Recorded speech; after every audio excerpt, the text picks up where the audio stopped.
fooled. This is all a trick. I deceived you. Instead of covering Dead Island, I'm examining something a bit more obscure. Yeah, you see what I did there? That's where you're supposed to laugh. Anyway, I believe it goes a little something like this. Deja vu.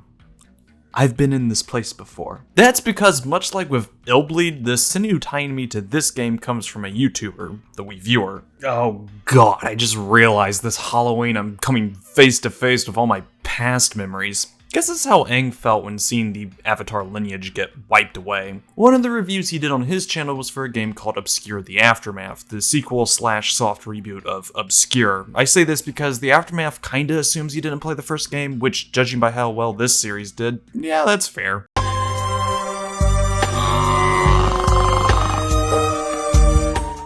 You want to talk about slim pickings? Here we go. What I can tell you about ObsCure as a series is that the first one was published by Dreamcatcher in North America and Microids in Europe. One company here was at least someone in the gaming industry. Dreamcatcher at the time was coming off Painkiller and its expansion Battle Out of Hell with some of their earlier works including the Xbox version of Arx Fatalis and Hellboy Dogs of the Night on PlayStation. I didn't say they published only good games, did I? In fact, they have a lot of licensed games under their belt, such as a few Nancy Drew games and Law & Order Dead on the Money. Microids, meanwhile, had Shogo. That's it really, as they've only gotten into the limelight recently with the abysmal 13 remake. ObsCure's developer Hydravision Entertainment only recently formed, this being the first project for the French developer. They would later rebrand as Mighty Rocket Studio in 2012, the only game series they are known for being ObsCure. Well, they did make 2008's Alone in the Dark remake/sequel. To provide a bit more fat to this shivering section, James McCaffrey was chosen to be the voice of Edward Carnby in that game, a fact I only found out about while playing Max Payne 3 again. I didn't know of Alone in the Dark the first time I played 3, so when replaying it, I immediately caught on to that tidbit. All I could hear Max say, because in 3 James makes him sound much gruffer like Carnby, was,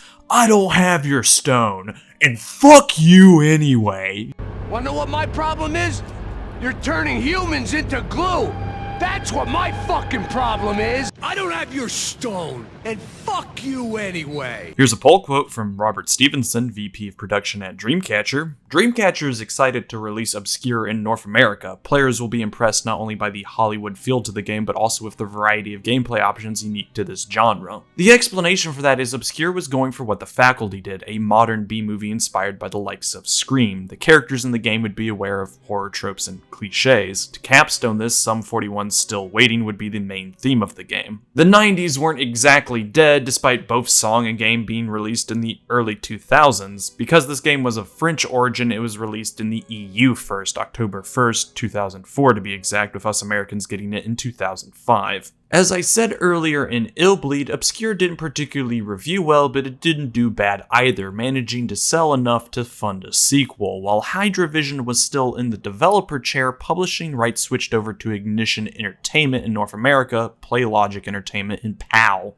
Like before, the Aftermath would be going for the same things that ObsCure did, blending satirical 90s and early 2000s horror with sweet home-style gameplay. While the first game was released on PlayStation 2, Xbox, and Windows, the Aftermath was dropped on the Xbox but saw its way to the PlayStation Portable and Wii. For another quote, this one from Roger Smith, Playlogic's executive VP, we received a tremendous amount of feedback from fans wanting us to bring the gruesome gore of ObsCure 2 to a handheld console. Our talented teams have since crafted the game to fit the unique co-op capabilities and controls of the PSP, while also keeping the exciting gameplay and detailed graphics featured in the console versions intact. ObsCure 2, also known as The Aftermath in America, saw release on Windows, PlayStation 2, and Wii on September 7th, 2007 in the EU, while America got it on those consoles come March 2008. For PSP, we got it first in September of 2009, while everyone else got it in October. The fate of Mighty Rocket as of right now is being a name-only brand, the company seemingly vanishing post-2016. Both ObsCure and The Aftermath were re-released onto Steam, but the port jobs are not great to say the least. Controller support is finicky, and there are glitches such as the ever-present black screen in the aftermath. As such, I will be using the emulated PlayStation 2 copy, as Mighty Rocket and the rest of them have already taken my money. I did experience one issue. It involves the lot picking, but switching some emulator settings fixed it right up.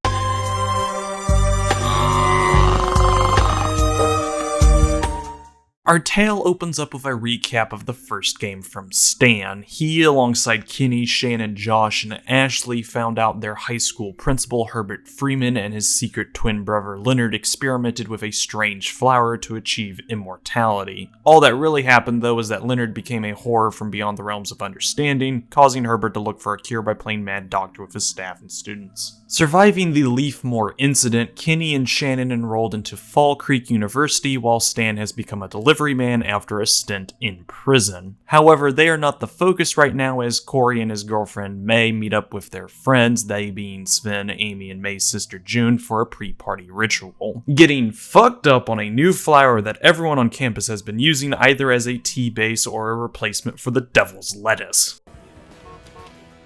Come in, come in. Here, smell this. It'll melt your nostrils. Wow, what's in there?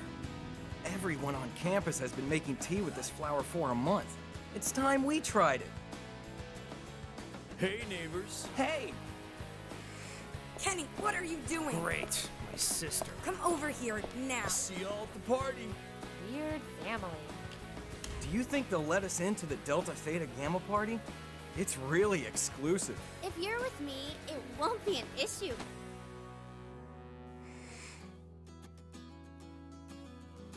They should be calling this flower that, as it puts Corey and May on their asses, scaring them with a vision of the future. However, it doesn't stop them from going to the Delta Theta Gamma party, though June, still tuckered out, doesn't join them. Already there is Kenny and Amy, who have to go a roundabout way to get past the bouncer, but while they are sneaking in, all hell breaks loose. The nightmare from 2 years ago has returned, the flower everyone has been using, which is also growing everywhere, mutating a number of students into creatures. The two groups of Kenny and Amy and Corey and May, alongside biology professor Richard James, fight their way out of the frat house, running into Sven and someone joyriding in Corey's car.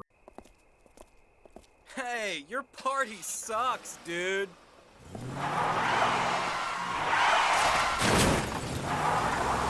Freaking car!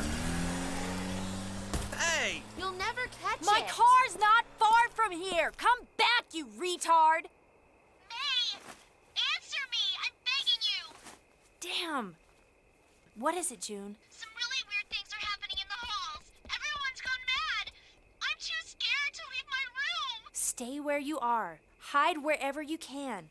Just like when we were kids, okay? I'm coming. Hurry! What on earth is happening? We're going to get my sister. Kenny, get over here. We need you. I can't. I ran out of medicine and I need it badly. I'm starting to feel awful. I need to go to the hospital. As Corey and Amy rush to find his car to grab his shotgun, May and Sven attempt to rescue June, while Kenny goes to the hospital as he needs medicine to counteract his infection. While looking for the car, Corey and Amy bump into a strange man before bunkering down at the hospital Kenny is at, waiting for Sven and June to arrive. Kenny doesn't acquire any medicine, but does radio in Stan to his and Shannon's location. Despite May and Sven's best efforts, they don't rescue June, the two leaving for the hospital that everyone else is at.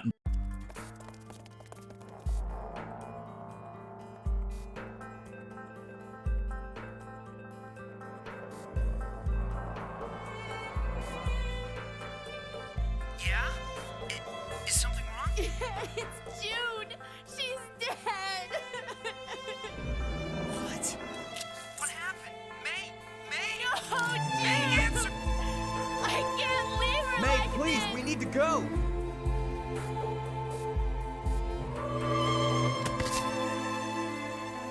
While attempting to reach a lower level, Corey and Amy learn that Richard is at the hospital as well, asking for the two to find him. In doing so, they learn that the infection has mostly spread through sex, and it acts as both an inhibitor and enhancer for physical and emotional reactions. The two also run into Kenny and Shannon, the sister delivering a stern talking down to the brother in a thin attempt to encourage him not to give in to the infection. It might be the worst pep talk I've ever heard.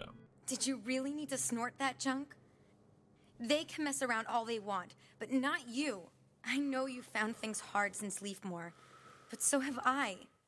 It's one more reason not to give up. It's been eating away at me for far too long now. Put up a fight, for Christ's sake. We're family. If I can do it, there's no reason for you to lose it. It's been 2 years, Kenny. Don't just give up. You've always been the stronger one, and I just can't take it anymore. Then you're going to die, little brother. Grow up and save your life, please. Kenny unsurprisingly gives in to the infection, turning into a hulking abomination. Everyone reunites at the hospital finally, only for them to try and leave, but Kenny manages to wound Corey and kill May before being run off by Stan and Shannon. The group, in an attempt to flee the county, end up being driven off-road, Shannon and Stan settling on using the nearby dam as shelter. In the time that the two clear it out and tell everyone else, Amy somehow gets kidnapped under the watchful eye of Richard, as he was the only other person who wasn't out after the crash. With Sven and Corey joining them, the group rescues Amy and fights off Kenny again, though he does reveal that he raped Amy. Now you know why I have a disclaimer card for this video. Quick, over here. Check on the blonde. I wasn't too gentle with her. Ugh! What did you do to her, you bastard? Somebody please blow his freaking head I off! thought I taught you to respect women, Kenny. Never mind, Shannon. I don't think he understands. He never did. Once again separated, the group opts to regroup on Turtle Island, Stan and Shannon growing closer for some reason, but that sees Sven bite the dust at the hands of the strange man from before, Jebediah Friedman.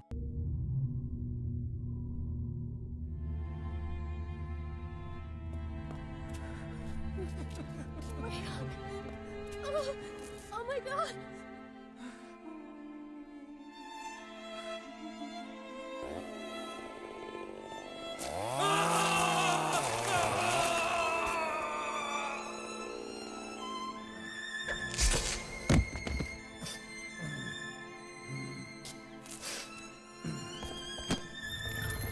You're dead!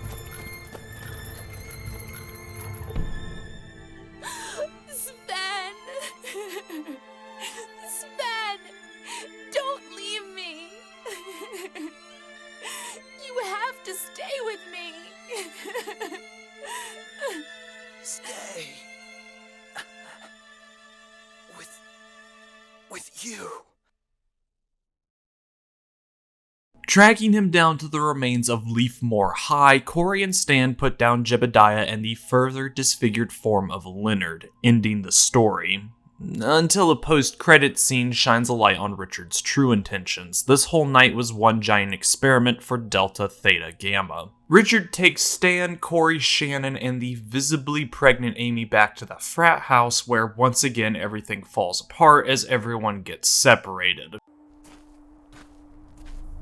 Is that the help you promised? Where are the cops? What's your problem? She's our responsibility now, my dear Stan. The Mortifila that you knew 2 years ago was only a dress rehearsal, of which this is the ultimate evolution. The Friedmans only just failed. Their plant refused to be subjected to the demands of the human body. But this evening, nature has helped us well. Nature? Not likely. Friedman was still alive. Was? Oh. At least he will have completed his work. Your friend has brought us new hope. You pig! You watched all those people die without doing anything! My colleagues were late to arrive. I'm sorry. These sacrifices were inevitable. Where is Shannon? Oh, you will be with her soon.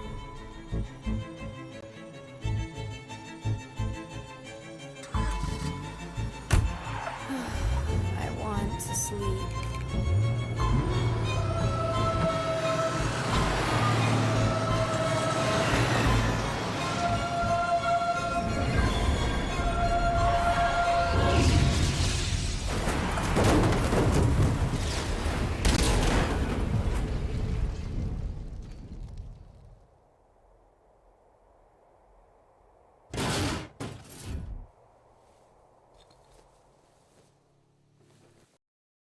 Fighting their way back to the house, Stan and Shannon learn how deep the Brotherhood runs. Not only were the Freedmens a part of it, the United States government is backed by the organization. Oh yeah, Josh and Ashley are also dead, and Kenny has returned and gets Corey to kill himself while Richard tries to make off with Amy. Defeating her brother for a third time, Kenny tells Shannon to take care of his children, but her and Stan are resolute in stopping them and the Brotherhood, ending the story for real this time. It says a lot that I can condense most of this plot down by asking, have you seen Friday the 13th and or Nightmare on Elm Street? I feel like a gobshite having to even ask that question, as I'm pretty sure through cultural osmosis we all understand the gist of either series, but the aftermath tends heavily to the theming of promiscuity and wantonness. This aspect is not hidden from you either. It stares you right in the face from the first area, with many of Fall Creek's post-it boards filled with notices mentioning either the fraternity party or something related to sex. If you don't know or haven't seen Scream, when you are in a horror scenario, do not have sex and don't do drugs. Engaging in either or lights up your death flag and makes you bait for the killer, or in this case turns you into a gross flower monster. To reinforce this, look at the only ones who live at the end, Stan and Shannon. Stan keeps his nose to the grindstone as he just got out of prison, while Shannon, despite being poor at it, tries to reel in her brother Kenny. The only two who don't fit into this are Ashley and Josh,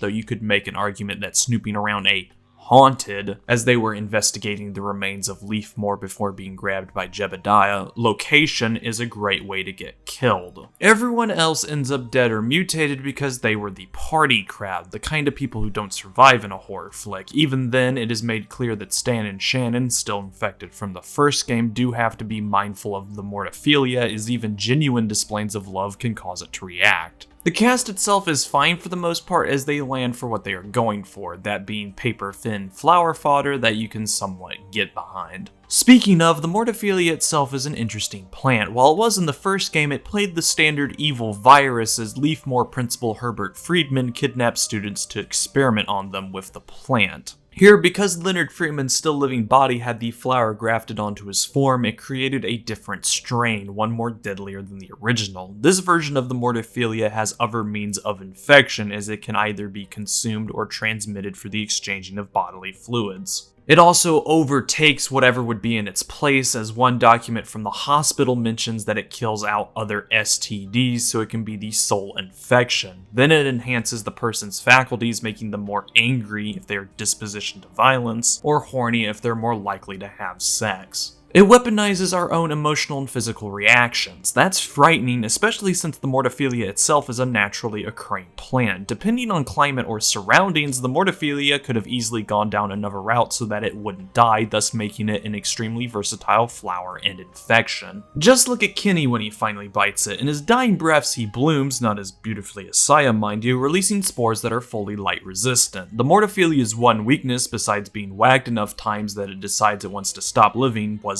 light. The flower acted as a step in the evolutionary process, while Kenny managed to push it past the need of having a protective shell to guard its spores. Then there's the Brotherhood. What do they get out of it? My hypothesis, per the words of their doctrine, is that they want the Mortifila to spread to everyone. Wouldn't the willingness for sacrifice include themselves? They would have to sacrifice who they are now for what they will become, ageless entities of assumedly boundless knowledge. The Lodge reveres the Freedmens in their failed experiments, so the only conclusion I can draw from that is that the Brotherhood is looking to forcibly evolve humanity. A member of the group is the President of the United States of America, so who knows how many governmental bodies want to enact this plan. This goes far beyond two brothers wanting to live forever.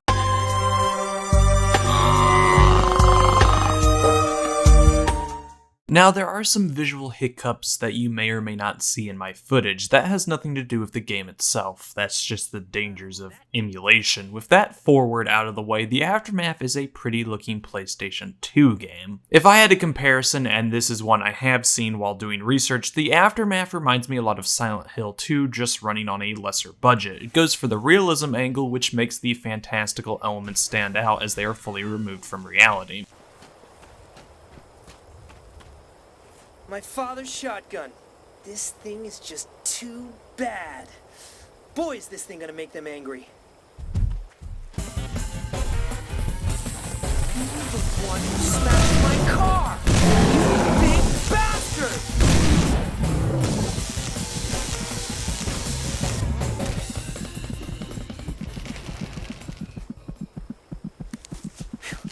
That was a close one. This is really bad. If only we could find some help. That does mean, though, that the character designs are bland to fit the world. This is going to be a running phrase, apparently, for the video, but if you've seen any early to mid-2000s horror movie, all the characters look like they stepped out of one. However, I don't view this as a negative because there's a part of me that loves gaudy late 90s, early 2000s fashion. To contrast how simple everyone looks, the creature designs are stellar, and it's because of how hard they played to the theme. Man, what is all this madness? Oh my god! It can't be true! What a nightmare! It's happening again! What are you talking about? At the college I was at 2 years ago, students died from crap like this. I thought that was just a local myth. And I suppose what we just killed was a local myth, was it? Creatures are easily separated into two categories, male and female, with the male monsters being hyper-aggressive caricatures, what with the amorphous and runner being a lump of fat with powerful arms and a fit speedster respectively, and the female monsters taking up the over-the-top sex motif, what with the harpies' disturbing moans and the breeders, well, everything.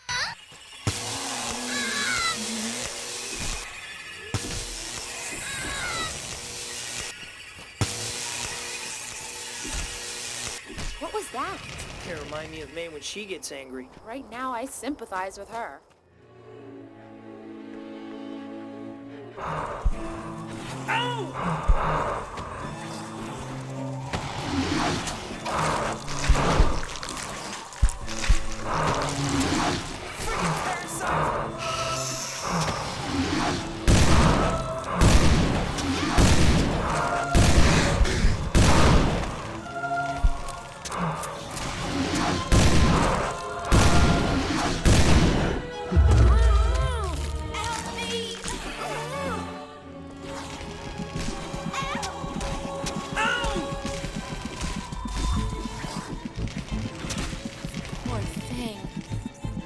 Carnage going to stop?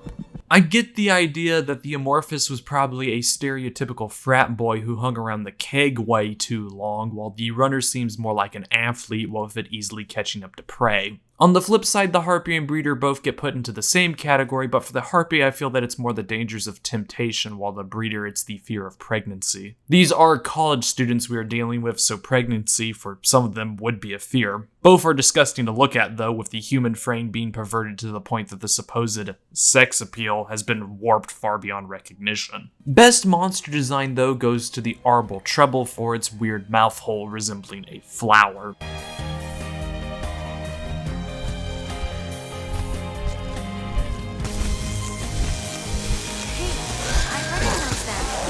As though we missed a few, at least more.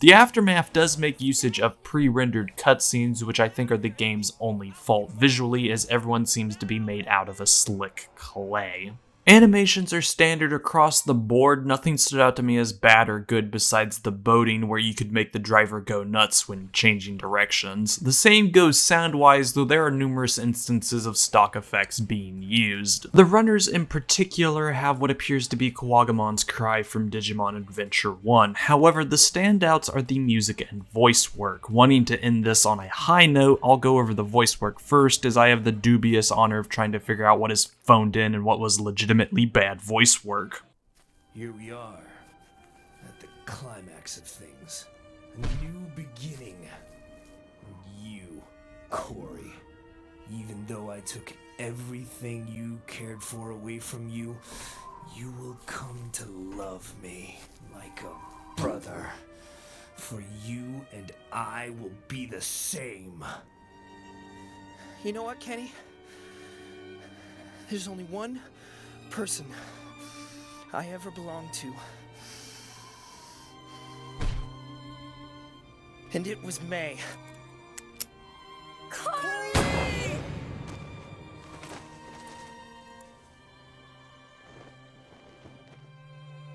While I do think it fits the vibe of what the Aftermath is going for, that being a slightly cheesy mid-2000s slasher, so of course not everyone will sound on the level, some characters are rough. Odd enunciations are aplenty alongside weak line delivery. I can generally stomach bad dubbing or lackluster vocal performances, as one of my favorite games for a time was Arc Rise Fantasia, but I know not everyone is the same way. This game was a budget title and you can tell from the voice acting. While the voice acting is subpar, the music lies on the other end of the spectrum. Composed by Oliver Deravere with musical support by Boston's Symphonic Orchestra and the children's chorus of the Parisian Opera, it is a solid blend of stringed instruments mixed with Gregorian chanting and hints of electronic and rock. The soundtrack doesn't have to go this hard, but it does, culminating in tracks like Bad Behavior, Waltz of Death, and the main theme, Corruption with Rage and Melancholy. That's not to say that the Aftermath sticks to this formula though, as Dark Kenny incorporates drumline and School Starts Again sounds like a generic opening to a 2000s college movie. I just think of the only moment I know from BoJack, that being generic 90s grunge song.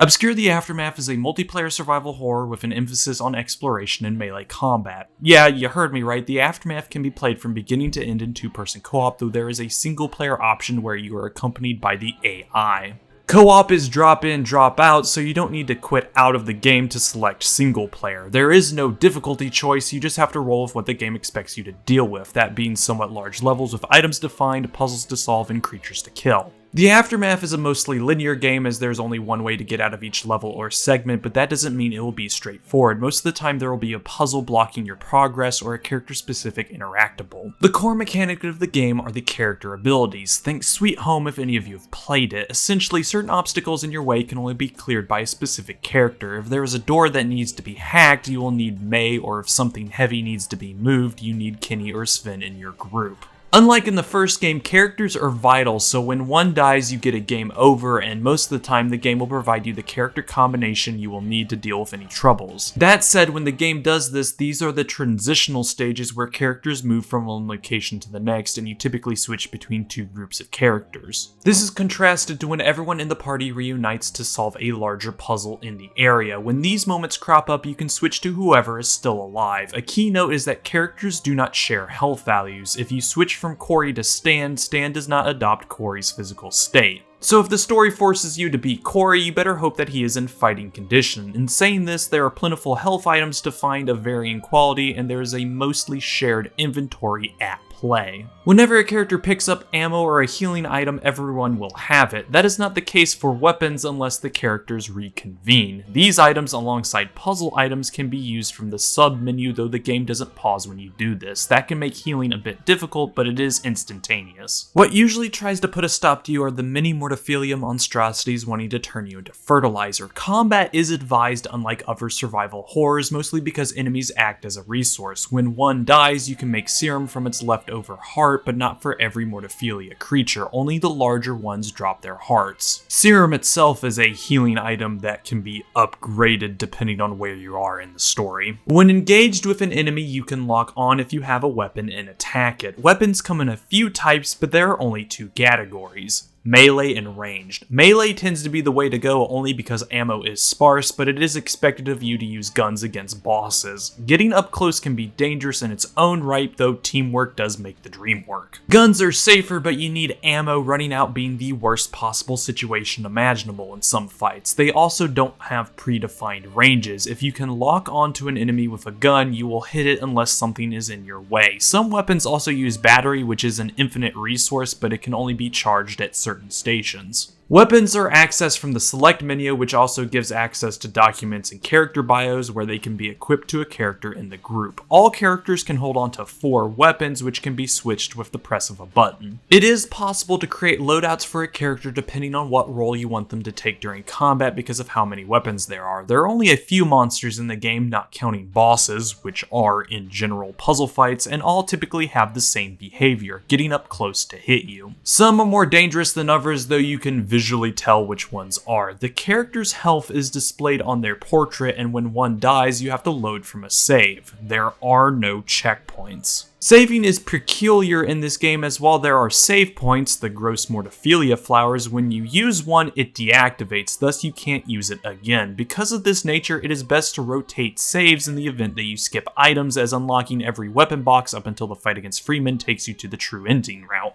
Holding off on using a save can also alleviate some down the road frustration if the location you are in only has puzzle solving to do. There are some set pieces in the game, such as rescuing June, which can have multiple outcomes depending on how fast you are, but most of the time you are just scrounging around.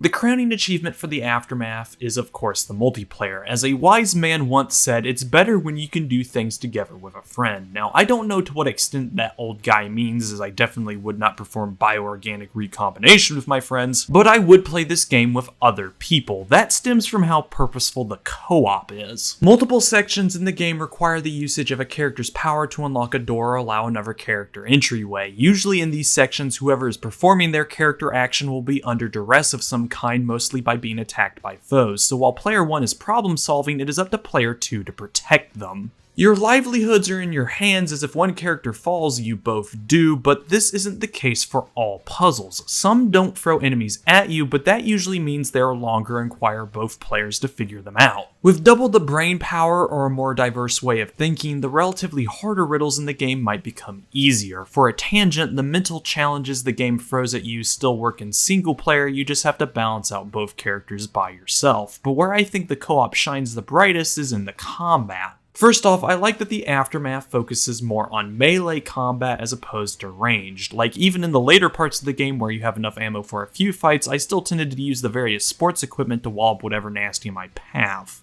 Guns were sacred, as I felt that they should only be used in instances where foes were numerous, were powerful, or during bosses. Ammo is scarce to get that across, reminding me of a staunch version of Resident Evil where ammo wasn't plentiful, as I'm pretty sure in most of the classic games you can kill every enemy. Take some of the specialty weapons. In the entire game, there are only about 4 crossbow bolts, the weapon itself one of the more damaging ranged options you have. Do you use it to clear out a rough encounter or save it to rush past a boss segment? Since you always have every weapon you've collected on you, there's no worry of, oh, I should have brought this weapon with me. Combat is on the fly and freeform in a way, as you can switch between bashing a Mortifilia's monster's head into perforating it with bullets. That's not even counting the various types of weapons. A big factor in the Aftermath is exploration, as you can find various goodies that can help you on your way. Sometimes ammo or healing supplies are out in the open, other times you might have to destroy an environmental object like a box or a vending machine. From the get-go, the player learns that energy drinks are healing items and that the game favors practical solutions at times. Why find a key to a door when I can smash its window out and reach in to unlock it?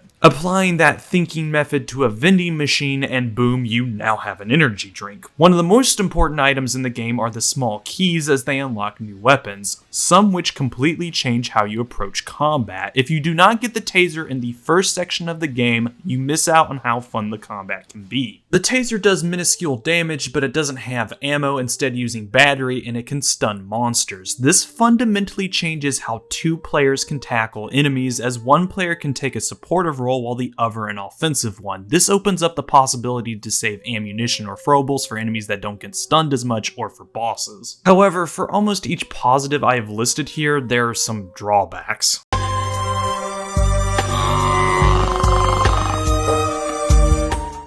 There are a few issues plaguing the game, one being the camera. It is not intrusive for the most part in single player, but it does have issues with wildly swinging around. Aftermath does use two types of cameras, fixed for smaller rooms and free control for larger areas, but the problem affects both. It stems from the game's lock-on, which leads into another issue regarding co-op. While co-op does fix the AI problem, which I will briefly state is the same as RE5's problem in that the AI can be useless at times with certain weapon types, i.e. never give them a gun, it causes the camera to become more aggravating. Aftermath does not use split screen, instead it focuses sole attention onto player 1 unless certain actions are happening, such as cutting down trees or performing feats. That means player 2 not only has to be mindful of their surroundings, as enemies don't care whether they are on screen or not, they are at the whims of player 1. This can make a somewhat enjoyable evening go downhill, especially during the defense sections. Though I did praise the inclusion of couch co-op as any game is better with friends, some of these sections where it is heavily involved compound the camera issue. It can be hard to defend someone when you have to stay up in their grill to see what you are doing while attacking enemies off screen. Combat itself does have its own stumbles, mainly how there's not really any defensive option when a foe gets in your face. It's the combat's one flaw, as there's nothing like being surrounded and having no way of getting out. The approach to the house is Stan and Shannon sees you fight a few runners in an arbal trouble, both dangerous to varying degrees. Getting caught between them is a death sentence, and it doesn't help that arbal have pretty far range on their attacks that knock you down, allowing the runners to move in closer. I wish there was like a roll or a shove to force enemies away, especially when guns become more prominent. The weapon lock-on itself could also be a bit better, as it does have a habit of targeting a creature you don't want to. Going back to the example, I would much rather cut down the arbal first rather than kill the runners. Perhaps my least favorite part of the game, however, is the lockpicking in some of the puzzles. Lockpicking is a laborious mechanic to deal with and can be frustrating to an insane level. While simple in nature, as all you have to do is get from one end of the lock to the other by pushing pistons up or down to form a path, the locks get complicated fast.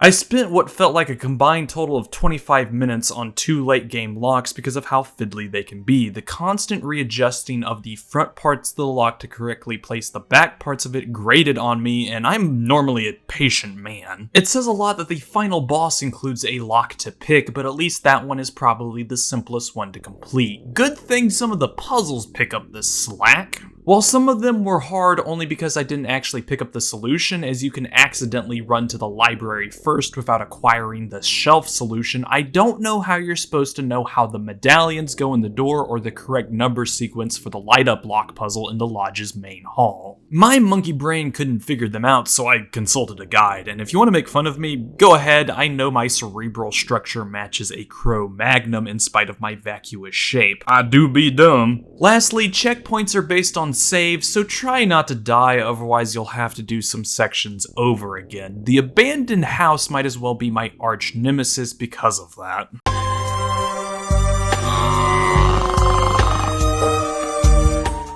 I relatively enjoyed my time with the Aftermath. Its fun combat mixed with co-op is the selling point, though the camera system and some of the mechanics / puzzles are annoying to say the least. Still, if you want a spooky game to play with your group, pop in and obscure the Aftermath, just be mindful that it is better to use the PlayStation 2 version than the Steam version.